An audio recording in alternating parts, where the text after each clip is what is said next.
Mateo chapter 7 verse 15. Mangag-ingat kayo sa mga bulaang propeta na nagsisilapit sa inyo na may damit tupa, dadapwat sa loob ay mga lobong maninila. Ito ay isang babala mula kay Jesus tungkol sa mga bulaang propeta o guro na nagkukunwaring sila ay mabuti, ngunit sa kalooban ay may masasamang hangarin. Ang paggamit ng imahe ng damit tupa ay nagpapakita ng kanilang mapaglinglang na anyo. Tila mabait, walang sala, ngunit sa katotohanan, sila ay mga lobong maninila na handang manakit o magsamantala. Sa konteksto ng pananampalatayang Kristiyano, ang talatang ito ay nagtuturo ng kahalagaan ng pagkakaroon ng discernment o kaalaman upang makilala ang katotohanan mula sa kasinungalingan. Hindi kaya't ni Jesus ang mga mananampalataya na maging maingat at mapanuri sa mga taong nag-aangkin, nagtuturo ng kalooban ng Diyos, lalo na kung ang kanilang mga gawa o intensyon ay taliwas sa mga aral ng Diyos. Ano ang iyong interpretasyon o nais mong pagtuunan ng pansin ukol dito? Pastor Apollo Kibuloy, ang pinuno ng Kingdom of Jesus Christ, ay naharap sa iba't ibang kaso sa loob at labas ng bansa. Noong nakaraang taon, isinama siya sa most wanted list ng Federal Bureau of Investigation ng Estados Unidos dahil sa mga aligasyon ng human trafficking, sexual na pang-abuso at iba pang kasong kriminal. Ayon sa mga ulat, ginagamit umano ni Kibuloy ang kanyang impluensya bilang leader ng simbahan upang manipulahin at pwersahin ang mga miyembro, kabilang ang mga kababaihan at mga minor de edad sa mga hindi tamang gawain. Maring itinanggi ni Kibuloy at ng kanyang kampo ang mga akusasyon na sinasabing ito ay bahagi ng isang masamang plano laban sa kanya at sa kanyang ministeryo. Sa kabila nito, patuloy na sinusubaybayan ng mga otoridad ang mga kaso at posible pang legal na aksyon sa hinaharap. Subalit, bago ang lahat, kapag hindi ka pa nakasubscribe sa aking channel, please subscribe, click the notification bell and like. Ito ang Tindig Pinas kung saan bawat isyu ng bayan ay may boses ka. Ako po'y tumitingin sa nakikita ng Diyos. Etong mga kasubong ito, nakikita rin kaya ng Diyos? Pastor Kililing ay Kibuloy pala. Sorry po. Noong July 2013, 16 years old na ako nito, na-promote kami bilang close-in pastoral. Sa puntong ito, nilipat kaming magkapatid sa isang dorm sa loob ng KJC Davao Compound. Pagtungtong ko ng 17 years old, mas naging masela na ang pinapagawa nila. Tanda ko pa, September 1, 2014, kasi kakatapos lang ng tribute program ng KJC, tutulog na sana ako, pero sabi ng isang kasamang pastoral worker, magpunta daw ako sa dining area ng Bible School dahil pinapatawag daw ako ni Jacqueline Roy. Pagpunta ko doon, andun nga si Jacqueline Roy, pero walang ibang tao sa dining area. Madilim at tahimik na kasi 10 oras na ng gabi. Tulog na yung ibang mga kasamahan namin. Kinausap ako ni Miss Roy. Ang sabi niya sa akin, Amanda, connection mo ito sa amahan. Privilege na mapabilang sa pastoral, isanctify mo ang sarili mo. Sabi niya, parte daw ng trabaho ng Ministry of the Pastorals na imasahe si Kibuloy. Sabi niya, special privilege daw ito dahil hindi naman daw lahat nahawakan at nakakalapit sa anak ng Diyos. Sabi niya pa, wag ko daw pagdudahan ang anuman ng mangyayari sa loob ng kwarto kasama si Kibuloy. Basta ibigay ko lang daw ang sarili ko, maghanda daw ako, maligo, mag-toothbrush. Sinabihan pa akong mag-blow dry ng buhok. Litong-lito ako noon, pero sumunod na lang ako. Sabi ni Jacqueline Roy, kunin ko daw yung isang pajama ko at binigay ko sa kanya kasi aamuyin daw niya. Ginawa ko naman. Pagkabigay ko ng pajama ko, inamoy niya at biglang sabi, ipapahiram na lang daw niya ang pajama niya. Bumalik ako sa kwarto ko at siya naman kinuha niya yung pajama niya. Bago ako maligo, pumunta si Jacqueline Roy sa kwarto ko at binigyan ako ng isang t-shirt na may botones at pajama pants. Isang bote ng shampoo na Palmolive Violet at lotion na pabango na Bath and Body Works brand. Ang specific scent ay Enchanted, na paborito daw ni Kibuloy. Hindi ko po talaga makakalimutan ng mga yan. Maligo na daw ako at magkuskus ng maayos. Hinihintay daw ako ni Jacqueline Roy sa kwarto ni Kibuloy. Heto pa ang ilang nabiktima mo, Pastor Kililing. 14 years old noong una po ako nakabisita sa simbahan ni Pastor Kibuloy. Meron silang free na sasakyan, tsaka meron silang free na mga snacks. Hanggang nakapag-decide kami na mabaptize na. Yung quota ko nung time na yon is 6 to 800. Yun sa umpisa yon. Depende kasi yan sa gusto ng leader kung ano ang gagawin. Kung magtitinda, hindi maubos yung paninda mo, hindi ka pwedeng umuwi. Papasok ako sa mall, yung sa mga buses, magsasalita lang ako doon, ibigay ang mga sobre. Yung nakukolekta na pera ay pupunta talaga sa kingdom para kay Kibuloy. Huwag po kami pinano ng logbook. Ipapahiya po kayo sa harap ng mga workers. Sabihan kang magpagamit sa may demonyo ka. Ito po yung tinatawag naming workers house or mansion. Diyan po yung mga ng mga nagtitinda, naghaharana, nagsosolicit. Diyan sa lugar na yan nangyayari yung mga pananakit. Sexually molested by Pastor Kibuloy and 13 years old pa yung edad nila until such time na naging legal age na sila. Kung ano man yung gagawin nila ay yun yung parang kanilang passes to heaven. Sir, bakit mga bata? Ang isa lang nakikita ko siguro, ang bata ay pure. Yun yung sinasabi na ganun pa rin sila, intact pa rin yung pagkababae nga nila dahil ang nakipagtalik sa kanila ay Espiritu ng Diyos. Takot yung mga bata. They are being threatened na hahabulin sila ng angels of death. Sa 60 slashes na mismo si Kibuloy ang gumawa, pambirang isipin yung ganyang karami, meron bang naiwang bakas pa sa katawan mo dahil sa ganyang parusa? Alam niyo po, Madam Chair, siguro mga 3 linggo po ako noon na hindi makaupo ng maayos. Kasi pag namamalo po siya, hindi po siya palipat-lipat sa ibang parte ng katawan. Kung saan po yung tumama yung unang palo po, doon na po yun hanggang 60. Yung isang spot lang. So, yung puwet ko talagang namaga siya. Tsaka hindi mo maintindihan kung anong kulay. Hindi talaga ako makaupo ng mga 3 weeks. Grabe. Ngayon, Ms. Arlene, it's growing clear that sexual abuse was taking place in the kingdom. Pero may iba pa bang klaseng mga pang-aabusong ginawa? Meron din po kayong interview noon na nabanggit nyo na may pang-aabuso din sa senior citizens. Pwede mo po bang sabihin ito sa komite? Opo, pagdating po sa ating mga senior citizen, Madam Chair, may mga benefits po itong mga senior citizens po natin, no? Ito po ang mga benepisyo po nila ay kinukuha po. Kasi meron din po silang mga quota.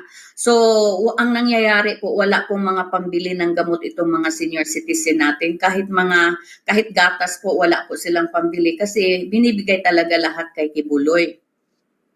Tsaka meron din po silang mga goal. Pag hindi po nila nakuha yung mga goal nila, humihingi po sila sa kanilang mga anak, no? Yung iba po, kahit yung mga senior citizen, ay nagtitinda pa rin sa lansangan, maliban na kinukuha yung kanilang mga benefits. Okay. Salamat, Ms. Arlene. Ngayon, i-address din po natin ngayon yung ipinupukol sa inyo ng mga bashers mo. Nagbalik loob ka naman daw sa kingdom, pinabinyagan mo naman daw yung anak mo doon. So, pwede mo bang ipaliwanag ito sa komite? Opo, Madam Chair. Noong 2004 po, ay nakapunta po ako dito sa US. Kasi po nakapag-asawa po ako ng American. Pinitisyonan po ako, pinapunta dito sa US. So, nung nalaman po ng kingdom na nandito po ako sa US, ay tinawagan po ako at pinakonect po ako sa office nila. At nung nakakonect na po ako, ay pinadalhan po ako ng isang worker dito na lalaki para lagyan po ng satellite yung aking pamamahay para mapanood ko po si Kibuloy daily. So pinayagan ko po yun, nagkaroon po ako ng satellite hanggang paulit-ulit po nakikinig ako kay Kibuloy. Nagkaroon po uli ako ng desire na bumalik kasi sa totoo lang po, Madam Chair, ako, nung lumabas ako, natatakot po ako sa buhay ko dito sa labas kasi lagi pong binibigay o sinasabi ni Kibuloy sa amin na magiging pariwara yung aming mga buhay dito sa labas at kami po ay maiimperno. Tapos magiging curse po yung buhay namin, yung family namin magiging curse. So nandyan po yan sa puso ko. Kaya nung nanonood ako sa programa niya, nagkaroon po ako ng desire uli na magbalik loob. So ngayon, nung nagbalik loob po ako, pinapunta po ako sa LA. So every time po na nandito si Kibuloy sa US, nung time na yon, 2005 po, nung ako po ay nanganak sa aking panganay. So after po na nanganak ako, ay gusto po ni Kibuloy na makita uli ako kasama yung aking family. So pumunta po kami ng aking pamilya sa LA para i-introduce ko yung aking husband sa kanya, tsaka yung aking anak. So doon po nag-umpisa yung aming ugnayan na parang wala pong nangyari sa amin na parang hindi po ako lumabas. Yung aming relationship ay parang normal lang din kasi nakakausap ko si Kibuloy anytime, yung mga administrator, nakakausap ko, nakakasama ko silang kumain sa isang lamesa, sa isang table na hindi naman talaga accessible yan sa mga ordinary na worker. Tsaka nung time na po yun, hindi ko po naranasan na magbayad ng yung tinatawag nila na rehabilitation fee. Katulad ng mga ibang workers na bumabalik, nagbabayad po sila ng rehab fee. Yung iba po nagbabayad ng 100,000, yung iba 50,000 pesos. Oo, pero sa akin po, hindi ko po naranasan yun. Na-connect po ako agad. At para sa akin po, isang privilege po yun na na-connect ako kay Kibuloy. Kaya pinabaptize ko po yung aking panganay na anak. At nung nandoon na po ako sa loob, nakakonek na po ako, pinadala po ako sa, pag pumunta po si Kibuloy sa Canada, pinapapunta din po ako. So parang sunod-sunuran na rin ako noon. Tapos pinapunta ako ng Davao, kasama yung aking family, pinatira kami doon sa Tamayong. Pero nung time po na pinapunta ako ng Philippines, nag-stay po ako sa workers house diyan sa Maynila, sa mansion. Meron pong mga workers na lalaki na pinagpintura po nila doon sa tower, na wala pong mga safety gears. Ang nangyari po, nahulog po yung mga lalaki at namatay po in the spot. So nakita ko po yun. Tapos, hindi ko po maintindihan kasi ang sabi po ng mga nandoon na mga pinahintulutan daw yun ng Panginoon kasi may mga jablo sila. Kasi yung mga lalaking workers na yun ay may mga kasalanan daw kaya sila nandoon. Hindi po sila pinakain, pinafasting po sila, walang kain, walang tubig, tapos ang init-init po, sila po ay nagpipintura, walang safety gear, kaya nahulog po sila. So nung time na yon, meron na pong mga question mark sa isipan ko. Tapos pinapunta po ako sa Davao, maganda naman po yung treatment ni Kibuloy sa akin, sa pamilya ko. Meron kaming sariling sasakyan provided by him, drivers tsaka bodyguard. So parang nagkaroon po ako ng utang na loob ba nung time na yun, but at the same time po hindi ko po pwedeng na ipikit yung aking mga mata na tsaka parang mag-deaf and mute na lang ako. Kasi sa mga nakikita ko nung pagbalik ko, na na-confirm pala, nung pag-alis ko una, akala ko ako yung may mali. Akala ko ako yung may problema. Kasi makikurse yung buhay ko sa labas. Kaya nung bumalik ako, parang na-confirm na hindi pala ako ang may problema. Sila pala talaga ang may problema kasi talagang hindi makatao yung mga ginagawa, yung mga practices nila doon. So yun po ang dahilan. At pagkatapos po, natanim ulit ng mga tanong sa isip mo, lalo na nung nakita niyo yung nangyari sa mga manggagawa dun sa tower. Ano yung dahilan ng final na pag-iwalag mo? May nadinig po ako tungkol sa nanay mo na may sakit. Pwede niyo po bang i-elaborate iyan? Opo, nung 2010 po, nanganak po ako ng aking second child, yung aking lalaki, October po. Ngayon, yung nanay ko, pinitisyonan ko po yung nanay ko para makapunta dito sa US. So na-approve po yung petition niya, nakarating po si nanay dito ng November. Active pa po ako noon, lahat po ng sahod ko ay binibigay ko po doon sa gawain kasi meron po kaming goals, no?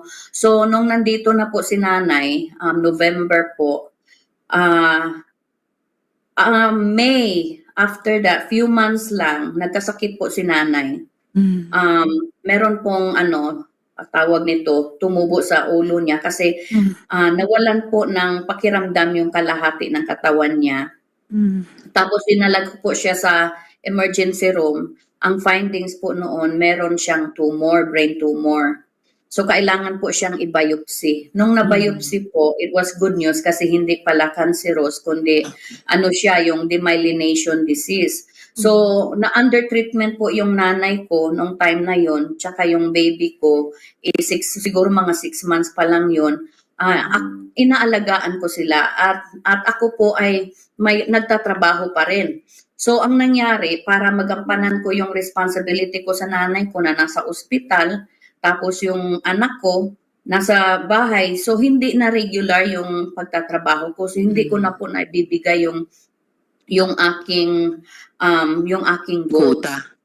o yung aking quotas. Pero sa kanila po, wala ko silang pakialam kung ano man ang pinagdaanan ko. Sa kanila, ibigay ko yung quota. Ang sabi po nila sa akin, kasalanan ko daw na nagkasakit si nanay kasi nga iniwanan ko daw yung aking paglilingkod. So doon po ako na sobrang nasaktan. Tapos isa pa po noon, meron po silang pinadala dito na mga workers na para mag-solicit sa namin, sa estate namin. Itong mga workers po na pinadala nila dito, wala pong mga credentials upang makapag-rent ng sasakyan. So ngayon po, as pastoral nung time na yun, nung kasama ko si Kibuloy, hindi naman nagbago yung relationship namin mula nung bumalik ako, no? Sinabi po nila sa akin na kasi ako, worker ako, kailangan gampanan ko yung aking gawain. So ibig po sabihin noon na ako po ang humanap ng paraan para magkaroon po ng sasakyan yung kanyang 6 na mga workers na pinatira sa bahay ko. Opo. So ngayon po, sinabi ko po yun sa aking asawa na magre-rent ako ng sasakyan for them.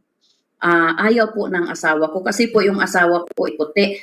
Hindi po sila basta-basta naniniwala sa mga suggestion, no? Ngayon, sinabi ko po doon sa administrator namin sa LA na ayaw ng asawa ko, sabi po na kailangan sundin ang kalooban ng ama sa pamamagitan ni Kibuloy, sa pamamagitan ng anak.